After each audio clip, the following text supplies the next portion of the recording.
അസ്സലാമു അലൈക്കും വറഹ്മത്തുള്ളാഹി. ഹൃദയം വല്ലാതെ നുറുങ്ങുന്നുണ്ടോ? ഒരു ഭാരം പോലെ മനസ്സചഞ്ചലമായി എങ്ങോട്ടുമെന്നല്ല അറിയാതെ ഒഴുകി നടക്കുകയാണോ? ഹൃദയം വല്ലാതെ ക്ഷീണിച്ചതായി തോന്നുന്നുണ്ടോ? ഉള്ളിലെ വേദന എങ്ങനെ എക്സ്പ്രസ് ചെയ്യണമെന്ന് അറിയാതെ? എന്നാൽ ഈ വീഡിയോ നിങ്ങൾക്കുള്ളതാണ്. പക്ഷേ നമ്മളൊന്ന് പിന്തിരിഞ്ഞ് നോക്കിയാൽ നമുക്ക് ഒരുപാട് ജീവിതങ്ങൾ കാണാൻ സാധിക്കും. ഈ സങ്കടങ്ങളൊന്നും നമുക്ക് നമ്മുടെ റബ്ബിൽ വിശ്വാസമൊന്നും ഇല്ലാഞ്ഞിട്ടല്ല. അങ്ങനെയാണെങ്കിൽ പ്രവാചകന്മാരൊക്കെയും ഇത്രയും വേദനകളിലൂടെ കടന്നു പോകില്ലായിരുന്നല്ലോ. യാക്കൂബ് നബി അലൈഹിസ്സലാം ഒരുപാട് കരഞ്ഞിട്ടുണ്ട് തൻ്റെ മകൻ്റെ കണ്ണിൻ്റെ കാഴ്ചശക്തി നഷ്ടപ്പെട്ടപ്പോൾ.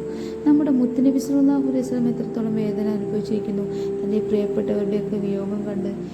ഇതൊന്നും വിശ്വാസക്കുറവ് കൊണ്ടല്ലല്ലോ. റബ്ബ് സ്നേഹിക്കുന്നവർക്ക് റബ്ബ് കൊടുക്കുന്ന പരീക്ഷണം.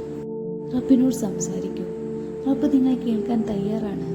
അവൻ ആഗ്രഹിക്കുന്നുണ്ട്. നിങ്ങൾ അടുക്കും തോറും അവൻ നിങ്ങളിലേക്കും അടുക്കുകയാണ്. റബ്ബിനോട് സംസാരിക്കാൻ ഫാൻസി വേർഡ്സിൻ്റെ ഒന്നും ആവശ്യമില്ല.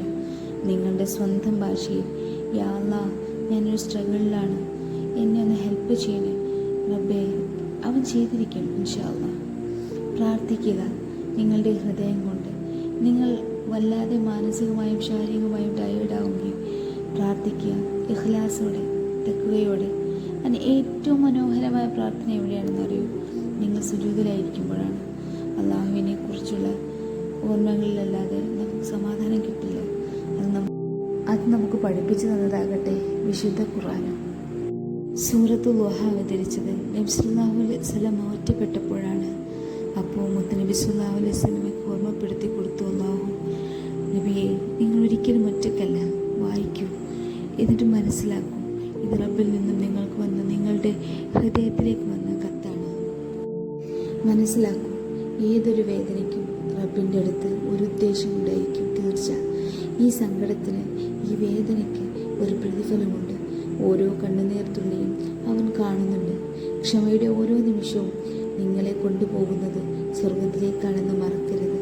തീർച്ചയായും ഒരു ഞെരുക്കത്തിലും ഒരു എളുപ്പമുണ്ട്. എൻ്റെ പ്രിയപ്പെട്ടവരോട് എനിക്കൊന്നേ പറയാനുള്ളൂ, നിങ്ങൾ ഒറ്റയ്ക്കല്ല. ഈ സമയം കടന്നു പോകും. ഓരോ പ്രയാസങ്ങൾ വരുമ്പോഴും ഒന്ന് റബ്ബിലേക്ക് നോക്കുക. എന്നിട്ട് വിശ്വാസത്തോടെ പറയുക, എൻ്റെ റബ്ബ് എന്നെ കൈവിടില്ല ഇൻഷാ അല്ലാഹ്. വിട്ടുകൊടുക്കരുത് മറ്റാർക്കും. നിങ്ങളുടെ ഹൃദയത്തെ റബ്ബിലേക്ക് അടുക്കൂ. അവിടെയാണ് സമാധാനം. അവിടെ മാത്രമാണ് സമാധാനം ഇൻഷാ അല്ലാഹ്. അസ്സലാമു അലൈക്കും വറഹ്മത്തുള്ളാഹി.